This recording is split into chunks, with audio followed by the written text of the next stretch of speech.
आज मैं आप सभी को कलर और साइज़ के विषय में जानकारी दूंगा। आज कई दिनों के बाद मैं वीडियो बना रहा हूं, लेकिन इस वीडियो को अंत तक सभी देखेंगे। सबसे पहले बिंदु पर हम चर्चा करेंगे कि कलर और साइज़ किस तरह से बढ़ाया जाता है। सबसे पहले तो आपको सर्दी में ये देखना होता है कि सबसे पहले प्रूनिंग ऐसी होनी चाहिए कि धूप बिल्कुल जिस प्रकार से मैं आपको दिखा रहा हूँ कि अंदर तक पहुँचे। ये मेन स्टैम्प है, यहाँ पर अवश्य रूप से पहुँचनी चाहिए धूप। और उसके बाद जब आजकल मई जून महीने में आपने ये देखना होता है कि जो भी बीच बीच में जैसे वाटर शूट लंबे हुए हैं किस प्रकार से यहाँ है उसको काटें। और उसके बाद आपने ये भी देखना है कि जैसे सेब घना लगा है, जैसे 2-3-3 4-4 दाने कहीं लगे होते हैं, उनको भी आप बिल्कुल काटें। दो से ज़्यादा कहीं दाना ना रहे, वो भी यदि वो 2 दाने का गैप काफ़ी दूर है तो तभी आप जो है उसको रख सकते हैं। ये भी एक मुख्य फैक्टर है साइज़ और कलर बढ़ाने का। जिस तरह से आप देख रहे हैं कि ये देखिए यहाँ पर बिल्कुल जहाँ से भी धूप पड़ रही है बिल्कुल अंदर तक पड़ रही है। इसके बाद इस टहनी को देखिए आप लोग, और बिल्कुल अंदर तक इसमें धूप पड़ रही है। जिस भी साइड से आप देखेंगे तो बिल्कुल अंदर तक जो भी अंदर दाना है वहाँ तक धूप जा रही है। ये ध्यान रखें आप।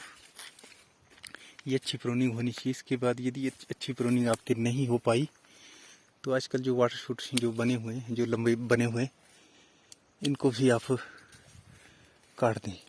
इससे क्या फ़ायदा होगा? एक तो नेक्स्ट ईयर के लिए आपका अच्छा यहाँ पर बीम भी बनेगा, और साथ में जो धूप अंदर नहीं पहुँच रही है दाने तक वो भी पहुँच जाती है।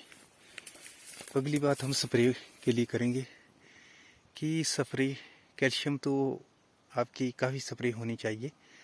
जब तक आपने हार्वेस्ट नहीं किया सिर्फ तब तक आप करते ही रहें। 15-20 दिन के अंतराल के बाद आप जो स्प्रे करते ही रहें।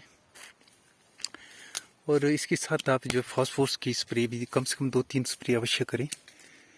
तो फॉस्फोरस भी पिगमेंट को बढ़ाता है और जिसके कारण अच्छा कलर आता है। कैल्शियम से भी कैल्शियम की अधिकता होनी चाहिए। कैल्शियम की मात्रा यदि अच्छी तरह से आप दे पाते हैं अपने बगीचे में तो जो है काफ़ी अच्छा साइज़ और कलर बन जाता है। कैल्शियम भी काफ़ी स्प्रे आपकी होनी चाहिए। लगभग 6-8-10 जितनी भी आप कर सकते हैं उतनी स्प्रे अवश्य रूप से आपके अपने बगीचे में होनी चाहिए। और पोटाश भी आप, एक तो बात आपने ये ध्यान रखनी है कि नीचे पोटाशियम की मात्रा अवश्य होनी चाहिए। पोटाश जो है आप स्प्रे डोज में भी आप अपने बगीचे में दे सकते हैं, जिसे मैं आजकल भी दे रहा हूँ। पोटाश में आप MOP ना दें, बल्कि क्योंकि उसमें क्लोराइड की मात्रा होती है, और आप जो है सल्फर पोटाश SOP की मात्रा आप अपने बगीचे में 200 से 300 ग्राम या 400 ग्राम बड़े पौधे में आप दे सकते हैं। यदि आप फोलियर में पोटाश की मात्रा देना चाहते हैं तो इससे पहले जो ये आवश्यक होना चाहिए कि आपका जो है फॉस्फोरस की स्प्रे अवश्य रूप से आप हो जानी चाहिए। कम से कम 2-3 स्प्रे हो जानी चाहिए। तो बागवान साथियों, इसमें भी आप देख सकते हैं तो कैल्शियम और फॉस्फोरस की सबसे स्प्रे आप काफ़ी कर सकते हैं। 2-3 स्प्रे आपकी अवश्य होनी चाहिए। तो इसके बाद आप फॉस्फोरस और पोटाश की स्प्रे भी आप अपने बगीचे में दे सकते हैं, जो कि कलर और साइज़ की बढ़ोतरी के लिए बहुत ही ज़रूरी रहेगा। तो ये बागवान साथियों, इस बात का आप अवश्य ध्यान रखें, क्योंकि ये बिल्कुल खाली स्पेस होना चाहिए। जो भी टहनी आपकी जिस भी दिशा के लिए जा रही है उसमें किसी भी प्रकार का दूसरी टहनी का अवरोध नहीं होना चाहिए। कोई भी ऐसी टहनी ना हो जो उसके लिए बिल्कुल शेड पैदा कर रही हो। इस बात का आप ध्यान रखें। तो पोटाश की मात्रा फोलियर में अधिक नहीं देनी चाहिए, क्योंकि पोटाश की मात्रा आप तभी दें जब आपके सेब में जो है बिल्कुल इस प्रकार की कोई जैसे मान लीजिए झिरियाँ जैसी जो लाइनें जैसी बननी चाहिए, ये फास्फोरस से बनती है। इसके बाद ही आप दें, जब आप फास्फोरस की कम से कम 2-3 स्प्रे अवश्य रूप से करें। यदि आप डायरेक्ट जो है पोटाश की मात्रा देते हैं तो इससे दाना राइपनेस की तरफ बढ़ जाता है, ये ध्यान रखें बागवान साथियों।